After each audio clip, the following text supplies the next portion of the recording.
watching The 7 from WATE 6 on your side. Good evening, I'm Bo Williams and welcome to The 7. Let's get a look at the big 7 stories right now, and topping our list for us, it's the final week of Dr. Martha Buchanan's service as Knox County's Chief Health Officer. Dr. Buchanan making the decision to step away after nearly 20 years with the county. 6 on your side's Elizabeth Kubel sat down with Buchanan as she approaches her last day on Sunday. What do you want your legacy to be? What I'd like my legacy to be is that I was a leader who supported other leaders, and that I led by example, and transparency and integrity have to be in there too. And those are the things I want to continue: the service and integrity and transparency. What do you want the advice to be to the next person that comes in here and takes over and takes your shoes? It's a good question. First, trust your team. They have the community's best interest and your best interest at heart, and they're going to steer you in the right direction. And the second is shut up and listen, which kind of goes with the first. You know, come in and learn and listen and take in your first few months. Obviously, as a health officer, you'll have to make some decisions. But those decisions need to be informed by the information you get from your team. Now let's take a look at how COVID-19 is looking here in Knoxville. According to UT Medical Center, right now they are reporting 18 COVID hospitalizations, with 88% of those patients unvaccinated. And as you can see from the chart on your right, hospitalizations are trending down significantly from last month, from 80 to less than 20.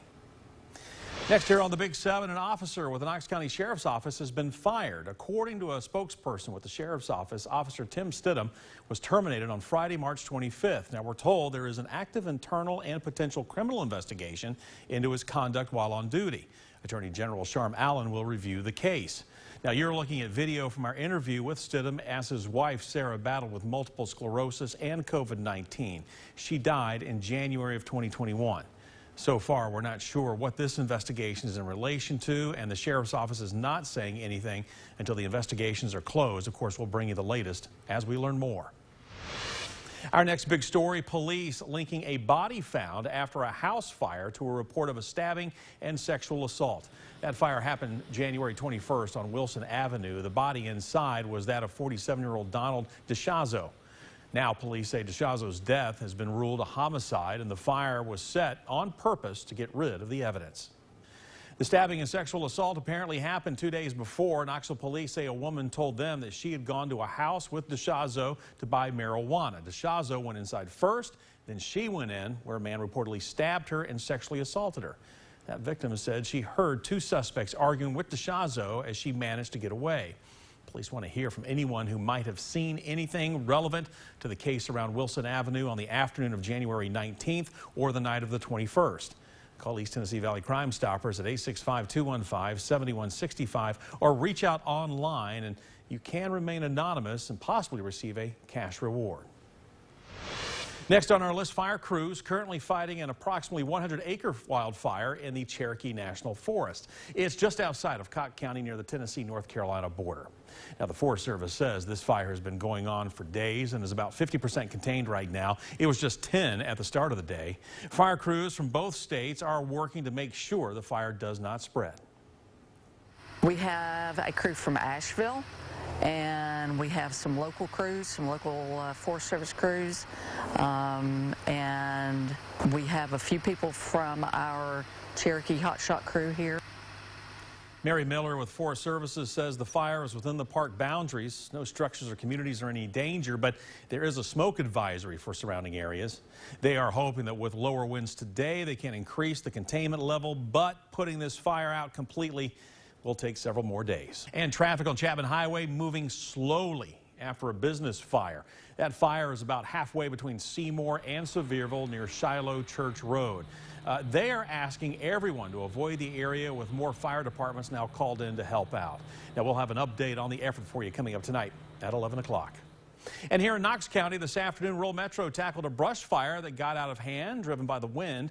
This happened along Pello Road in North Knox County. Now, we're told the fire began spreading through the woods toward a home. Crews had to dig a fire line by hand. Rural Metro wants to remind everyone there is a burn ban in Knox County right now. Next on the 7, we have the latest on Russia's ongoing war in Ukraine. The two countries set now to meet again in Turkey to discuss possible peace talks. Ukraine's president says the country would be willing to adopt a neutral status and not join NATO.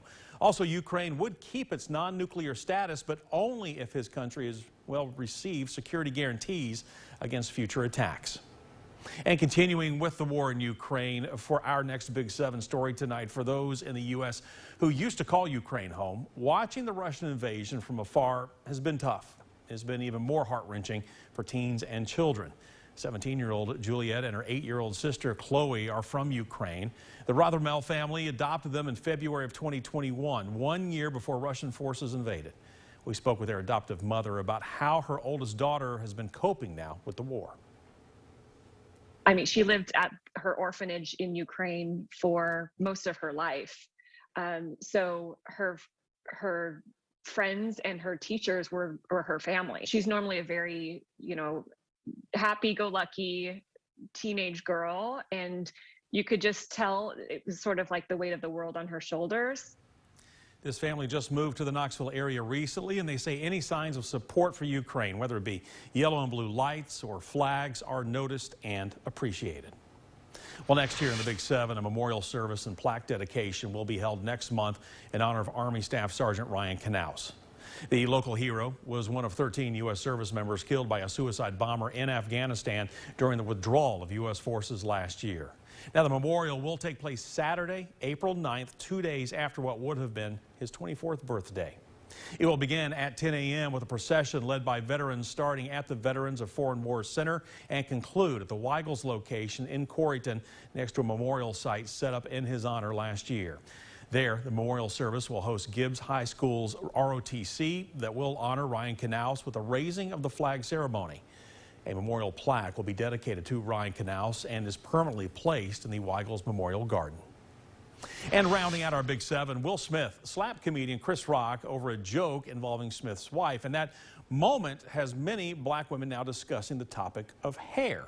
Black women have traditionally used their hairstyles as a form of expression and a sense of identity. And for Jada Pinkett Smith, who struggles with a form of hair loss known as alopecia, this was less of a joke and more personal, and others feel the same.